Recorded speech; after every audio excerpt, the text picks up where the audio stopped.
Capítulo 3. La organización del sistema nervioso. Grupo integrado por Andy Cabrera y Andri Jaramillo. Neurona y neuroglía. El cerebro de un embrión tiene su origen en una célula única e indiferenciada denominada célula madre. En el embrión en desarrollo, las células madres dan origen a células precursoras, que a su vez forman los tipos primitivos de células del sistema nervioso denominadas blastos. Algunos blastos se diferencian en neuronas del sistema nervioso, mientras que otros se transforman en neuroglía. Las células neuronales se desprenden en células especializadas denominadas interneuronas y neuronas de proyección. En cambio, las neurogliales se especializan y se dividen en oligodendrocitos y astrocitos. Observamos tres cuadros A, B y C. El A pertenece a las neuronas bipolares, las cuales son unas sensitivas que llevan información hacia el sistema central. En el cuadro B observamos las interneuronas o neuronas asociativas, las cuales asocian la actividad sensitiva y motora en el sistema nervioso central. Y en el cuadro C observamos las neuronas motoras, las cuales envían la información desde el cerebro a la médula espinal y por ende hacia los músculos. Tipos de células neurogliales. Células ependimarias. Son ovaladas, segregan líquido cefalorraquídeo. Astrocitos. Tienen forma estrellada, simétricas, funciones de nutrición y sostén. Células microgliales, pequeñas, derivadas del mesodermo. Su función es defensiva. Oligodendrocitos son asimétricas, forman la mielina que rodea los axones en el cerebelo y en la médula espinal. Células de Schwann son asimétricas, envuelven los nervios periféricos para formar la mielina. En el córtex frontal del cerebro encontramos las sustancias principales, que entre ellas tenemos la sustancia gris, que adquiere su característico color marrón grisáceo de los capilares sanguíneos y del predominio de los cuerpos celulares. La sustancia blanca está formada principalmente por axones que se extienden desde los cuerpos celulares para formar conexiones con las neuronas que se encuentran en áreas diferentes. En el siguiente cuadro observamos los pasos en el desarrollo ontogénico del cerebro. En el cuadro A observamos un cerebro compuesto por tres cámaras, las cuales son proencéfalo o cerebro anterior, mesencéfalo o cerebro medio, romboencéfalo o cerebro posterior. Esta es característico de los peces, anfibios, reptiles, embrión humano a los 25 días. También observamos, en el cuadro B observamos el cerebro de mamíferos, ratas, embrión humano a los 50 días. Aquí está compuesto por 5 cámaras, el telencéfalo, diencéfalo, mesencéfalo, metencéfalo y el mielencéfalo o bulborraquídeo. En el cuadro C observamos el cerebro completamente desarrollado, característico de los humanos. Observamos el cerebro anterior, que está compuesto por el telencéfalo y el diencéfalo. En el telencéfalo se observa la neocorteza, los ganglios basales, el sistema límbico, el bulbo olfatorio, los ventrículos laterales. También encontramos el diencéfalo, o también llamado cerebro intermedio central. Aquí se encuentra el tálamo, el epitálamo, el hipotálamo, las glándulas pineales y el tercer ventrículo. En el tronco encefálico encontramos el mesencéfalo y el metencéfalo, este es el cerebro medio. Aquí encontramos en el mesencéfalo el techo, el tegmento y el acueducto cerebral, y en el metencéfalo observamos el cerebelo, la protuberancia y el cuarto ventrículo.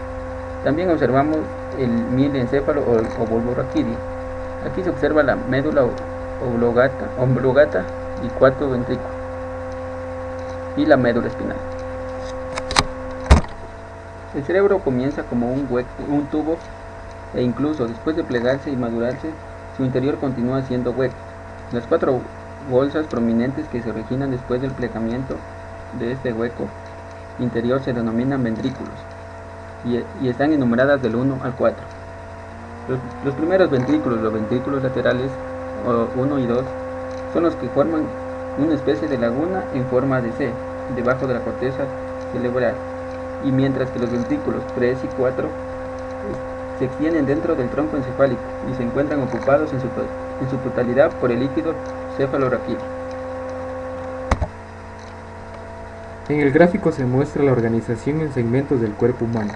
Los segmentos son denominados dermatomas, que significa cortes de piel. Rodean a la columna vertebral a manera de anillos.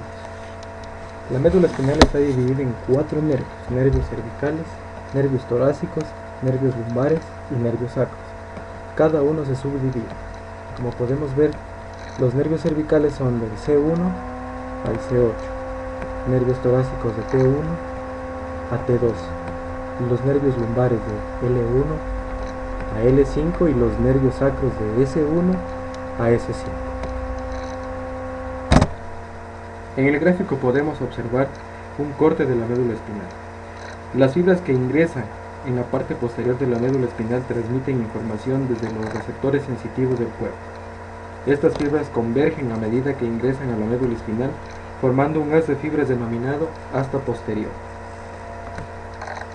Las fibras que abandonan la parte anterior de la médula espinal, llevando información desde la médula a los músculos, forman un manojo similar que se conoce como asta anterior. Por ejemplo, tenemos que recibir un estímulo. La neurona sensitiva envía la información hacia la sustancia gris. Esta la procesa a través de las astas posteriores y es enviada al cerebro por medio de los tractos posteriores. El cerebro, al enviar la respuesta, envía a través de los tractos anteriores. Estas son procesadas por las astas anteriores y también por la sustancia gris y enviada a través de la raíz ventral motora. Y así la neurona motora envía la información y da una respuesta. El encefálico se subdivide en diencéfalo, cerebro medio y cerebro posterior. El diencéfalo está formado por 3 estructuras. El tálamo, que se observa en la figura B. Este tálamo, o también llamado recepcionista comúnmente, ya que este procesa y recibe toda la información. El tálamo está compuesto por núcleos. Estos envían información a la corteza desde 3 fuentes. La primera fuente transmite información desde el sistema sensitivo a sus respectivos destinos. La segunda fuente transmite información entre distintas áreas corticales. Y la tercera fuente transmite información desde otras regiones del proencéfalo y el tronco encefálico. Explicaremos el núcleo encargado de las proyecciones visuales. Es el cuerpo geniculado lateral o CGL. Este recibe los impulsos visuales y los transmite a la parte occipital del cerebro. Este, a su vez, envía la respuesta para que efectúe la reacción. El cerebelo. El cerebelo se encuentra en la parte posterior del cerebro posterior, es la parte más sobresaliente. Este está conformado por núcleos subcorticales, por la sustancia blanca y la sustancia gris. El cerebelo es necesario para la coordinación y el aprendizaje de movimientos hábiles. En la base del cerebelo se encuentran varios núcleos que envían conexiones a otras partes del cerebro.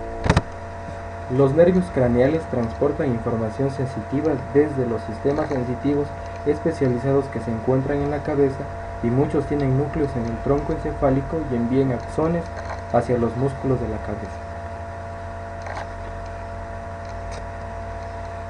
Nervios craneales. El número 1, como podemos observar, es el olfativo. Su función es olfativa. El número 2 es óptico.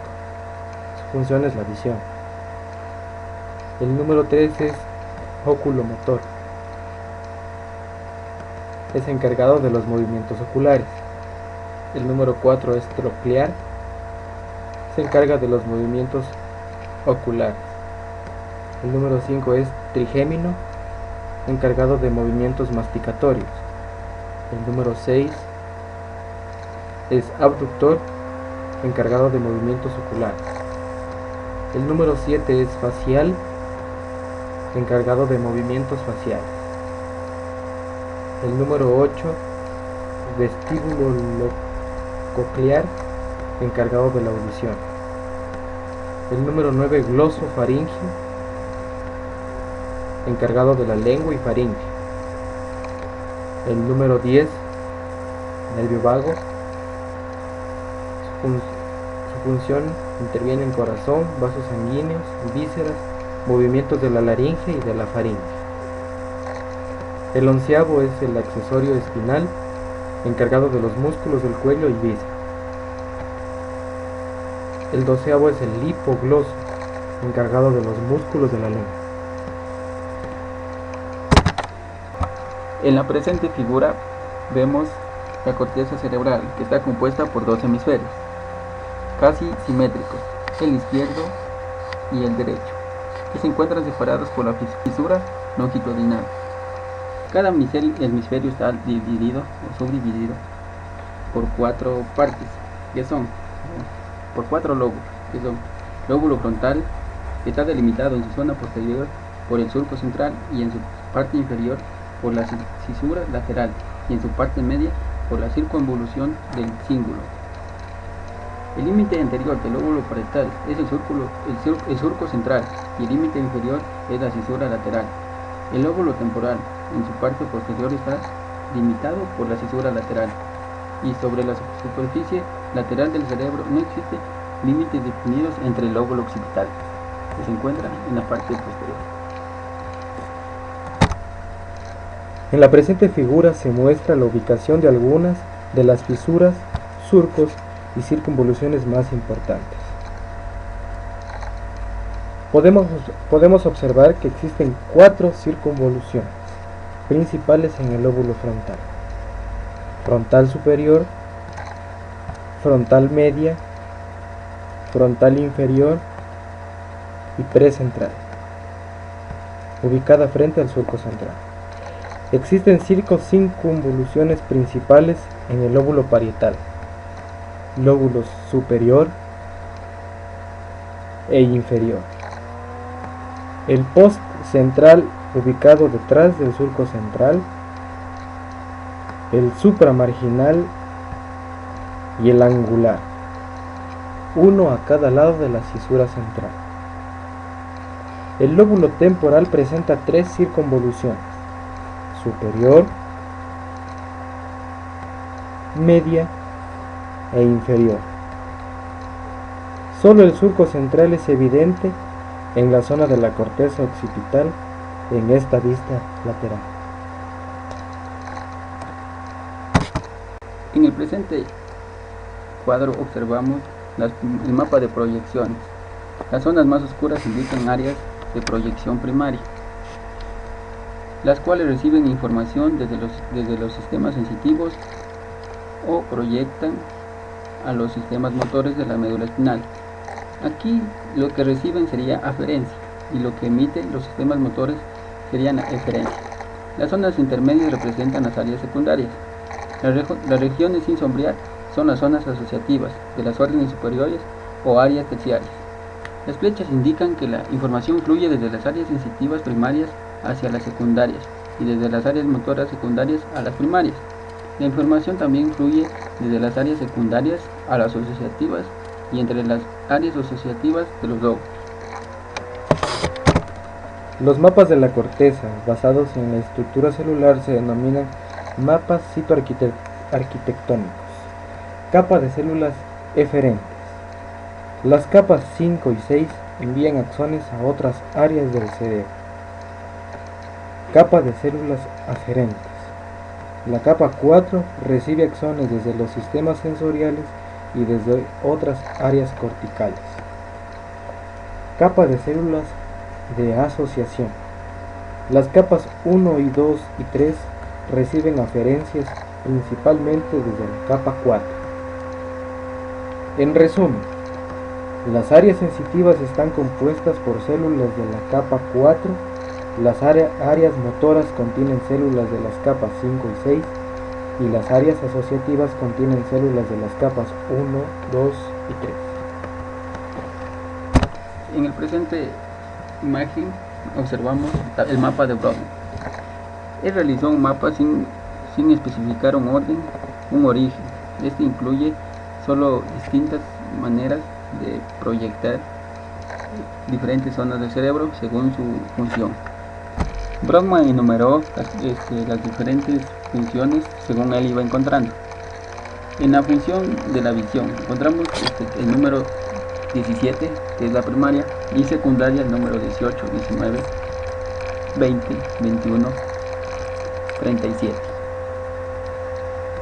En la función auditiva encontramos la primaria, que está enumerada con el número 41, y la secundaria 22 y 42. En las sensaciones corporales, en la área primaria encontramos el número 1, 2 y 3, y en la secundaria 5 y 7.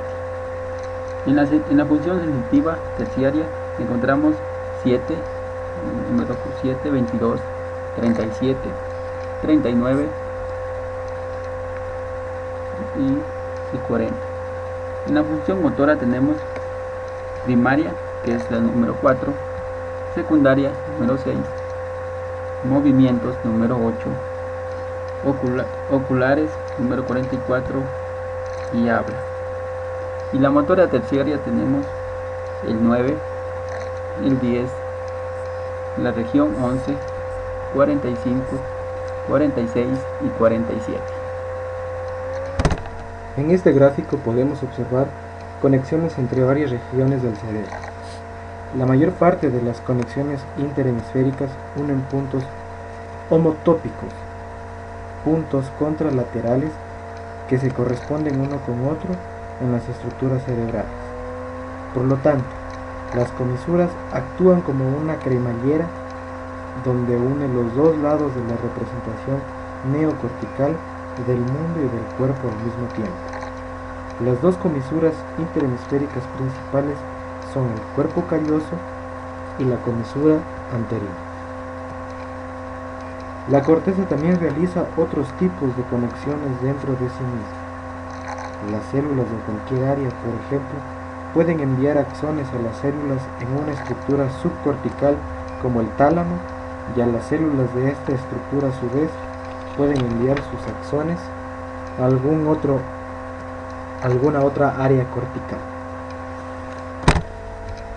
El lóbulo límbico consiste en varias estructuras interrelacionadas que incluyen el hipocampo, a manera de caballito de mar, el septum, como un tabique, y la circunvolución singular, como cinturón. Entonces, estas estructuras se puede decir que están involucrados de alguna manera en el olfato, la emoción y la memoria. Las líneas más importantes de investigación también demuestran que el sistema límbico cumple un rol importante en las conductas relacionadas con la capacidad espacial. Los ganglios basales son un conjunto de estructuras localizadas principalmente debajo de las regiones anteriores de la neocorteza. Como se observa, incluye el putamen, o llamado caparazón, el ganglio pálido, el núcleo caudado, el núcleo con cola y la amígdala. Los ganglios basales se cree que pueden producir cambios en la postura, aumento o disminución del tono muscular y movimientos anormales como agitación, sacudidas o temblores. Por lo tanto, se cree que los ganglios basales participan en dichas funciones motoras, del mismo modo que en la secuencia de movimientos suaves que acompañan a una conversación normal. En segundo lugar, también se cree que los ganglios basales intervienen en el aprendizaje de dichos hábitos o de conductas. Como podemos observar, el cerebro de la rata y el cerebro humano no carecen de muchas diferencias. La relación está en que el entrecruzamiento que se da ante el estímulo es similar al del cerebro humano. Como se observa, en la cabeza del ser humano, los dos ojos están ubicados en la zona frontal. Como resultado, la aferencia visual se divide en dos. Y así, lo que es visto por ambos ojos a la derecha va hacia el hemisferio izquierdo, y lo que ambos ojos ven a la izquierda va al hemisferio derecho. En la presente imagen observamos las zonas de distribución de la arteria cerebral anterior, media y posterior. El bloqueo de las arterias cerebral anterior ocasiona la pérdida de las funciones de la corteza media, la que influye en funciones límbicas. Si el bloqueo ocurre en la arteria cerebral media, el resultado es una lesión en la función motora. Si ocurre en la arteria cerebral posterior, se pierden las funciones visuales. El flujo venoso no sigue el curso de las arterias principales, sino que tiene un patrón propio que finalmente se introduce en un sistema de senos venosos o cavidades venosas que se desembocan en la dura madre, una de las membranas que protege el cerebro de posibles lesiones. Como podemos observar en la presente imagen, el cerebro está protegido por el cráneo y por membranas gruesas. La primera es la dura madre. Es una capa doble de tejido resistente que envuelve el cerebro en una especie de bolsa. Tenemos la membrana aracnoide. Es una delicada película de tejido que sigue el contorno del cerebro. A continuación, la pía madre, que es un tejido moderadamente resistente que se adhiere a la superficie del cerebro. El espacio subaracnoide contiene el líquido cefalorraquídeo.